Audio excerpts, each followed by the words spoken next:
ओम शांति। आज हम पथ प्रदर्शनी यानी पिक्चर गैलरी का हम अगला चित्र समझेंगे। तो हमारा आज का चित्र है राजयोग से प्राप्ति अष्ट शक्तियाँ।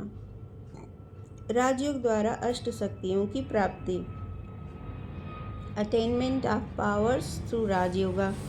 जो हम राजयोग मेडिटेशन की बात कर रहे हैं कि परमात्मा से हम खुद को भ्रिकुटी के मध्य आत्मा समझ के हम परमात्मा से कनेक्शन जोड़ते हैं, तो ये राजयोग मेडिटेशन कहा जाता है। और आत्मा में गुण और शक्तियाँ भरती हैं। तो वो कौन कौन सी शक्तियाँ हैं जो आत्मा में जागृत होती हैं?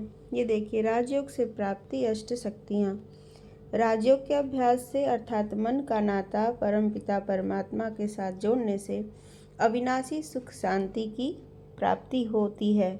साथ ही कई प्रकार की आध्यात्मिक शक्तियाँ भी आ जाती हैं। इनमें से 8 मुख्य और बहुत ही महत्वपूर्ण हैं। ये देखिए, हम इस चित्र में ही समझेंगे कि वो 8 शक्तियाँ कौन सी है जो हम मनुष्य आत्माओं में राजयोग के अभ्यास से जागृत होना शुरू होता है।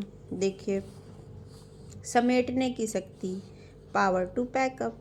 आज कलयुग के समय में हर चीज़ अति में जा चुका है और हम खुद भी समझते हैं कि हमने खुद भी हर चीज़ को विस्तार में बढ़ा लिया है। चाहे संबंध संपर्क है, चाहे इच्छाएं हैं मनुष्य की, चाहे शौक है ना, चाहे बहुत सारा धन संग्रह करने की प्रवृत्ति है। तो ये सारा क्या है? विस्तार है। हर चीज़ का विस्तार हो चुका है। ज्ञान का भी आप देखोगे, ये तो आध्यात्मिक ज्ञान है, लेकिन विज्ञान और दुनिया में विभिन्न प्रकार के ज्ञान का भी अति विस्तार हो चुका है। वैज्ञानिक उपकरणों का अति विस्तार हो चुका है। आप देखिए, मीडिया से हम कहाँ कहाँ जुड़ते रहते हैं दिन भर में। तो हम जब खुद को समेटेंगे, मन को एकाग्र करेंगे, तभी हम मेडिटेशन का अभ्यास कर सकते हैं। और इस मेडिटेशन से ही हमें अंदर शक्ति भी आती है, समेटने की शक्ति, पावर टू पैकअप। देखिए, दूसरा क्या है?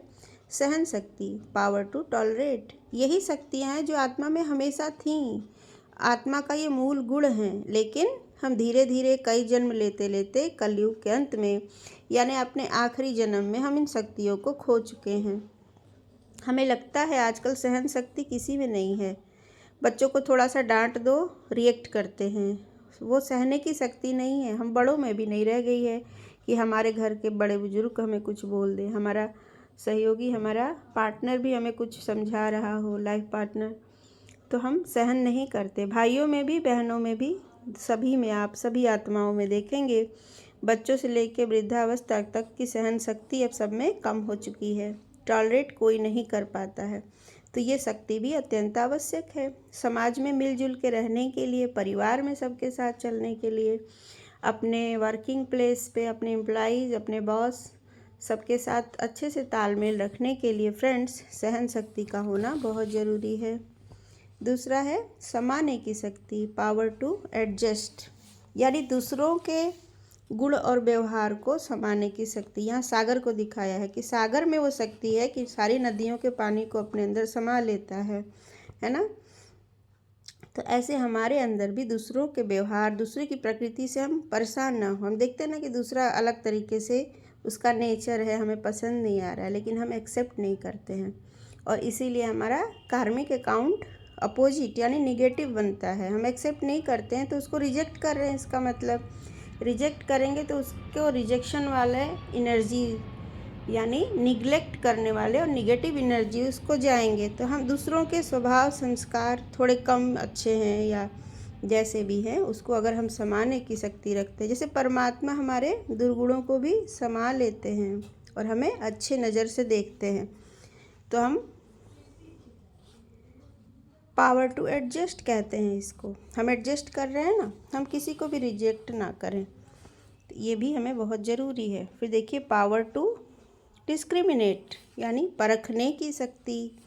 जैसे जौहरी होता है, उसके पास हम ले जाते हैं कि ये रत्न देखिए, आप देखने में तो ओरिजिनल लगता है, तो वो परखता है और उसको बता देता है कि ओरिजिनल है या नहीं। तो वैसे ही हमारे जीवन में बहुत से ऐसे क्षण आते हैं जब हमें परखने की शक्ति की आवश्यकता होती है। चाहे मनुष्य हो, कोई हमारे जीवन में खास जैसे कोई हम जहीं कहीं हायर कर रहे हैं एम्प्लॉयज़, तब भी हम देखते हैं ना, परखते हैं कि वो व्यक्ति क्या हमारे लायक है, हमारे यहाँ जॉब करने के लायक है कि नहीं, जिस काम की दायित्व उसे देने जा रहे हैं।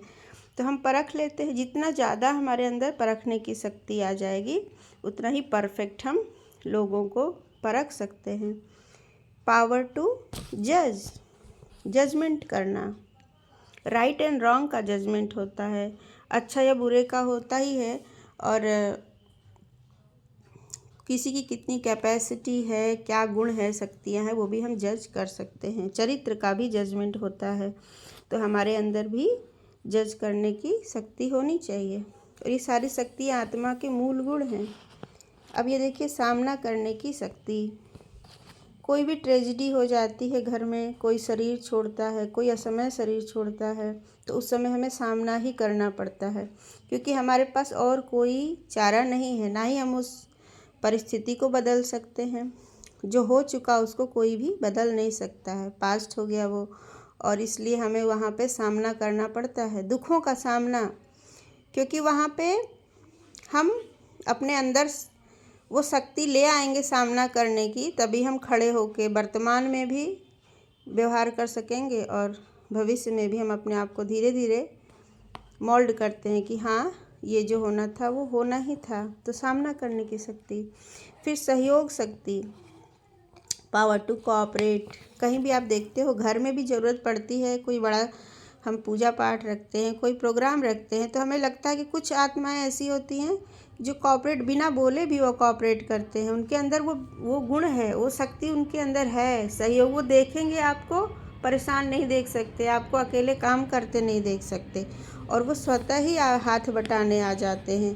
तो ये सहयोग की शक्ति होती है, उन आत्माओं में होती है कोऑपरेट करने की शक्ति। हम भी देखते हैं कि कुछ लोग तो कोऑपरेट करने वाले होते हैं, बोलने से भी पहले मदद करेंगे, और कुछ लोगों में यह शक्ति होती ही नहीं है, बोलने के बाद भी कुछ लोग मदद नहीं करते हैं।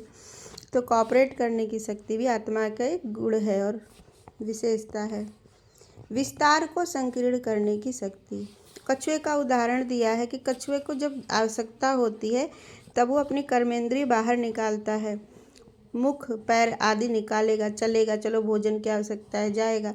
जैसे ही उसकी आवश्यकताएं ख़त्म हो जाती हैं तो वो सब को समेट के अंदर बैठ जाता है। तो ये अंतर्मुखता और समेटने की शक्ति भी आत्मा में होनी चाहिए, इससे हम अपना एनर्जी रिजर्व रख सकते हैं।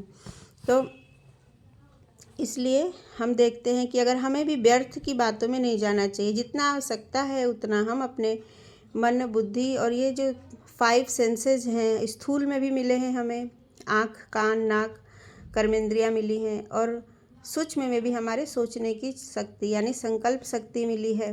तो हम उसका उतना ही यूज करें जहाँ आवश्यक है, नहीं तो हमारा एनर्जी, आत्मा की शक्ति जो है वो व्यर्थ में जाती है और क्षीण होती है।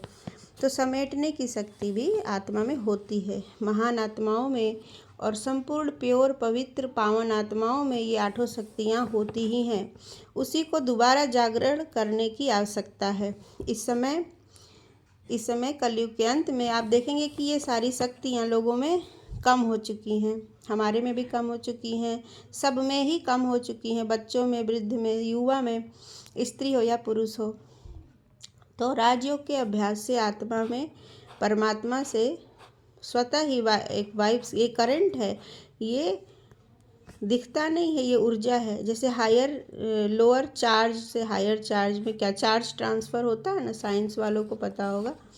उसी प्रकार से यहाँ आत्मा की बैटरी चार्ज होती है। जितना इसमें पावर जमा होता जाएगा उतना ही ये 8 शक्तियाँ स्वतः ही, ये गुण आत्मा के जागृत हो जाएंगे। ओम शांति।